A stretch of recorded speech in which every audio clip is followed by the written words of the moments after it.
C'est où que je vais? Voilà, ici. Bonjour, nous sommes en direct ici du 15e arrondissement devant le commissariat de police. Nous sommes avec Jérôme Rodriguez qui vient de sortir d'un contrôle de police, on peut le définir comme ça. D'une garde à vue. D'une garde à vue. Et qu'est-ce qui s'est passé ce matin? Ce matin, je suis arrivé sur les champs, il était 6h30 et j'ai croisé le regard du préfet, monsieur l'Allemand, qui doit être pas très copain avec lui et qui est très copain avec Castaner. Et 5 minutes après, je me prends un premier contrôle. À savoir que quand je me suis fait contrôler, j'étais tout seul. Quel contrôle? Contrôle de police, tout seul, contre une barrière, vraiment tout seul, sans aucun... Si, allez, tu vois, j'ai un signe distinctif là. Voilà, caché. Donc je me fais contrôler, on me dit que je suis en manifestation et on m'a mis une amende de 135 €. On fait évacuer les champs, parce que j'ai entendu dans le talkie-walkie, il y a M. Rodriguez, on évacue les champs. On s'est fait dégager par rue de Berry et avec une amende de 135 € et l'interdiction de revenir sur les champs. Quand j'ai demandé pourquoi j'étais interdit de revenir sur les champs, on m'a dit que c'était la hiérarchie qui m'interdisait de revenir sur les champs. C'est-à-dire que ce n'est pas un arrêté préfectoral, nominatif ou pas. Ça reste des ordres de M. l'Allemand et de M. Castaner de nous interdire de rentrer sur les champs en tant que citoyen pour venir voir un défilé militaire le jour de la fête nationale en France. J'ai du respect pour les militaires, j'ai de la famille militaire. D'accord? Je venais en tant que citoyen. Premier contrôle, une amende. Deuxième contrôle, troisième contrôle, quatrième contrôle, on nous prend, on nous emmène en garde à vue. Ça a été brutal Ah oui, ils nous ont couru derrière. Ah oui, mais c'est brutal. Même si c'est fait de la meilleure des manières, c'est fait par les mecs à moto là, qui passent leur temps à m'insulter sur les manifs. Tu vois, la milice privée de Macron, là, ce qu'on appelle les voltigeurs, ça reste brutal parce qu'on te court derrière comme si tu étais un criminel. Et les mecs, ils sont 50 à te courir derrière avec leur moto. Ah, ils font peur ces Robocop, hein. Les petits beaux gosses là, ils sont contents, ils ont arrêté Jérôme Rodriguez, ils ont leur kiff. Ils ont arrêté Maxime Nicole, ils ont leur kiff. C'est quoi ces gens-là? C'est quoi ces gens-là? Vous étiez coordonné avec d'autres gilets jaunes? Maxime, je l'ai croisé. Depuis 3 jours, depuis le début de la semaine, je dis à tout le monde que je vais venir sur les champs, que je vais venir tout seul. En tant que citoyen, je l'ai dit à d'autres journalistes aussi. D'accord? Et de toute façon, je vais là où je veux. On habite un pays qui s'appelle la France. Et on est libre de circuler en France. D'accord? Alors Castaner, l'Allemand, Macron, c'est quoi votre pays? C'est une démocratie, c'est pas une démocratie? Comment ça, j'ai pas le droit de circuler dans ce pays? Parce que non, mais ces gens, excuse-moi, mais je suis obligé de m'énerver. Parce que quand t'entends tous ces connards à la télé qui nous critiquent, qui nous chient dessus, putain, j'ai perdu un œil. J'ai 23 copains qui ont perdu un œil. 8000 personnes en garde à vue, une morte, 10 autres morts. Est-ce qu'ils vous ont... Mais personne réalise qu'il y a un problème dans ce pays. Tu sais qu'hier, j'ai croisé un couple sur la manifestation. D'accord? 13 000 € par an d'impôts qu'ils payent. Ils sont gilets jaunes. Tu sais pourquoi ils sont gilets jaunes?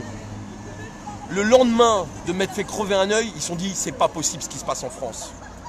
Alors on va descendre dans la rue. Et c'est ce que je répète aujourd'hui. Qu'on ne soit pas d'accord avec les revendications du mieux vivre. Oh, mon Dieu, revendication du diable. On veut juste mieux vivre. C'est pas une revendication de gilet jaune. C'est une revendication d'être humain, du mieux vivre. Qu'on ne soit pas d'accord, ça me va. Qu'on critique, ça me va. Mais qu'on ne soit pas capable de critiquer aujourd'hui qu'on a un président qui tire sur son peuple, qui empêche son peuple de manifester. Posez-vous les bonnes questions les Français, posez-vous les bonnes questions les journalistes, parce que c'est bientôt votre tour aussi. Qu'est-ce que vous pensez? Est-ce qu'on a fait des références à votre accident, à votre blessure, quand on vous a arrêté Là au moment de l'arrestation? Non. Et ça vous est arrivé d'avoir des contacts avec des représentants du gouvernement après ce qui vous est arrivé? Que dalle, ils en ont rien à foutre. Ils en ont rien à foutre, ils pètent des yeux, c'est gratuit. Ils en ont rien à foutre, d'accord? Moi j'ai des policiers qui sont venus s'excuser, ils n'ont rien à voir. J'ai des gendarmes qui sont venus s'excuser, ils n'ont rien fait. D'accord? Je persiste si je signe.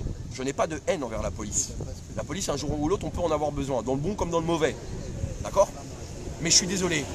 Il y a des foireux aujourd'hui à qui on donne des flingues, et il y a des gens très bien. Parce qu'il y a énormément de policiers qui me saluent, même quand je sors de la manif, ou même pendant la manif. Et il y en a d'autres, ceux à moto, qui veulent me crever le deuxième œil. Donc ces gens-là, il faut les écarter. Alors moi, je suis un hors-la-loi aujourd'hui. Parce que je suis osé venir sur les Champs-Élysées, je suis un hors-la-loi. Mais aujourd'hui, le hors-la-loi, c'est M. Castaner, qui a un dossier que la justice lui oblige à me redonner et que celui-ci s'y refuse. Il refuse une décision de justice. Ah mais ça inquiète personne. Hein. C'est-à-dire on a un gouvernement hors-la-loi qui dit merde à la justice, mais tout va bien dans ce pays. Tout va bien. On en est là aujourd'hui. Et je vais dire un truc, je continue de parler de mon dossier, parce que je me dis que c'est juste pour faire taire les haineux aussi, d'accord? Parce que je les appelle les haineux, ceux qui t'insultent sur Internet. C'est que si mon dossier, j'arrive à l'avoir, ça pourrait permettre à tous mes copains aussi d'avoir la vérité. Parce que leurs avocats pourront dire, attendez, M. Rodriguez, il a eu le dossier. Hein. Nous aussi, on le veut. Je vous pensais que c'est un problème aussi de procédure qui n'est pas respectée quelque part. Donc Quelle procédure? Je ne sais pas, justement de justice quand Ah non, on a... qu'est-ce qu'ils ont à cacher dans leur dossier? Ouais. Ah, peut-être que Castaner a commandité le tir. Peut-être que Castaner a demandé à ce qu'on me tire dessus. Vous avez des éléments en ce sens? Mais qu'il me donne le dossier s'il veut se D'accord. disculper. D'accord, ouais. Là, il y a un dossier qui dit quelque chose. Peut-être il y a culpabilité de l'un ou de l'autre, ou peut-être la disculpabilité de l'un ou de l'autre. Est-ce que D'accord ? vous avez... Attention, je dis, peut-être que c'est Castaner qui a mandaté qu'on me tire dessus. Peut-être c'est le policier qui m'a tiré dessus qui a un grain dans sa tête et qu'il ne faudrait peut-être pas armer. Il y a beaucoup de peut-être. Mais le peut-être, on va l'enlever quand on aura accès à ce dossier. Oui, vous Qu'est-ce dites, qu'il cache ? la chose la plus simple serait de faire de la transparence. Exactement. Voilà, Pourquoi faire de la transparence ? Pour écarter les mauvais policiers et laisser les bons faire du bon travail. Tout simplement. Pas dans un esprit de vengeance. Parce qu'aujourd'hui, il y a une création, on est en train de créer une génération d'anti-flics. D'accord ? Demande pas à ma mère. Hein. Demande pas à ma fille. Hein. Et je vais pas les excuser. Hein.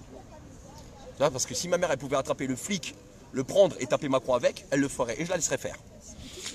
Et vous avez des nouveautés sur ce qui se passe depuis ce matin, après sur les Champs-Élysées? Je sors, apparemment. J'ai pas eu le plaisir de voir Macron se faire huer sur les champs. Apparemment, ça a été assez formidable. Je sais pas si toi t'as vu. Et qu'est-ce que vous avez pensé il y a quelques jours quand il y a eu les manifestations après le match de l'Algérie un peu partout en France, pas seulement sur les Champs-Élysées?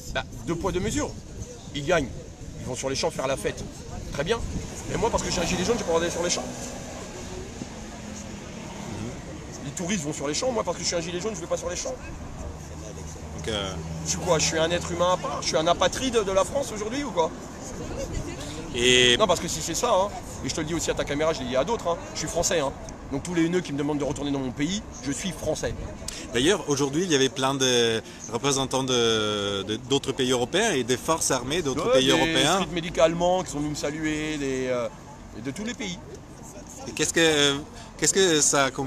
que cette situation communique à l'étranger, à Tu votre vois avis? ce qui s'est passé à Hong Kong, tu sais ce qui se passe en Bulgarie, en Allemagne il y en a quelques-uns, il y a eu une opération en Allemagne hier, j'ai eu un collègue au téléphone sur une frontière, où c'est même les policiers allemands qui ont dit aux Français mettez-vous de notre côté, vous allez être protégés.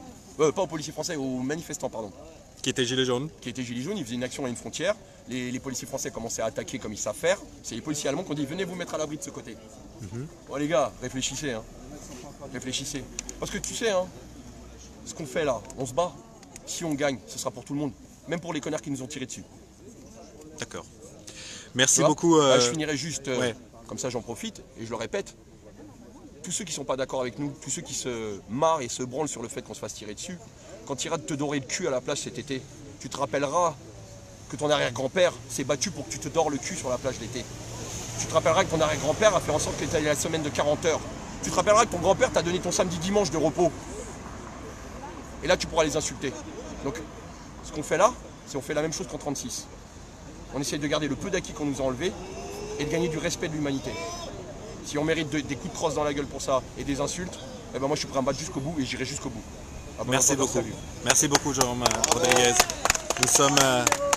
Nous sommes ici devant le commissariat de police du 15e arrondissement. Il y a un petit groupe de gens, de personnes qui ont soutenu Jérôme Rodriguez, qui l'attendait en dehors de l'hôtel de police après sa garde à vue. Nous continuerons probablement avec d'autres interviews en live d'ici peu sur la page de Putsch sur Facebook. Continuez à nous suivre, partagez ces lives et abonnez-vous aussi à notre site sur putsch.media. Merci.